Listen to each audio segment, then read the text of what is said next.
termasuk anak-anak kalian. Jadi ilustrasinya kayak gini ya.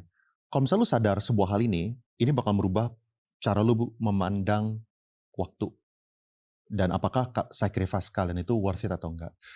Jadi kita spending time sama anak itu berapa banyak sih? Misalnya kita tulis ya, ini umur 1, 2, 3, 4, 5, 6, 7 ya, terus sampai umur 25. Ini gue asumsi kita itu tuh spend 365 hari per tahun sama anak kita.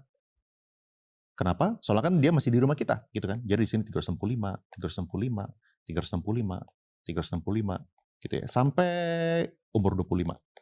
Kita asumsikan setelah umur 25 dia married. Udah keluar dari rumah. Dan setelah anak ini keluar dari rumah, dia bakal meluangkan waktu mungkin dalam waktu 1 tahun itu cuma 24 kali. 24 kali artinya itu cuma 2 kali per bulan. Ya, untuk makan-makan, untuk kita ketemu lagi.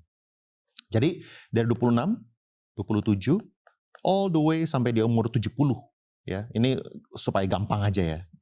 Itu cuma 2. Artinya secara total kita tuh cuma punya plus minus ya 10.000 hari sama anak. Kita cuma punya 10.000 hari sama anak.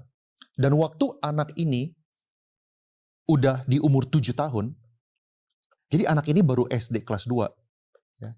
Kita tuh udah menghabiskan kira-kira 2.500 alias 25% ya.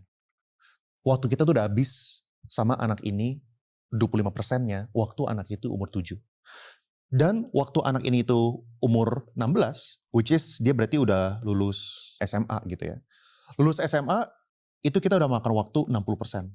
Jadi kalau misalnya lu cari duit sampai lu kelupaan untuk spend time, makan bareng sama anak lu, ya kan hari weekend kemana, ngobrol, baca buku bareng, nonton bareng, cerita gitu kan. Umur 16 tahun, lu tuh udah kehilangan 60%-nya waktu bareng sama anak lu. 21 tahun, artinya itu udah lulus kuliah, itu 75%.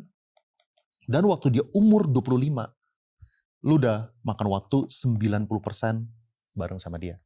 Jadi kalau misalnya lu sampai anak ini tuh married, lu jarang ketemu sama dia, 90% waktu itu udah hilang gitu.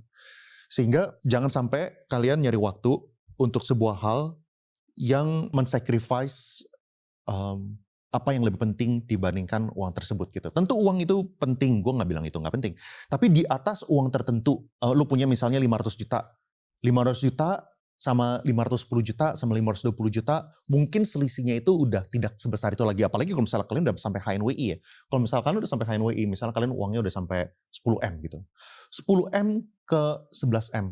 20M, bahkan bisa 20M. 20M ke 30M. Itu udah gak beda kehidupannya gitu. Udah gak terlalu signifikan lah. Lu akan beliin barang yang dia tuh sebenarnya gak gitu butuh, menggunakan mata uang yang dia sangat butuhkan. Lu bakal beliin dia barang yang mungkin upgrade dari iPhone Pro jadi iPhone Pro Max gitu kan. Tapi menggunakan waktu yang lu bisa tadinya spend time sama dia, makan sama dia, ya kan pergi jalan-jalan sama dia.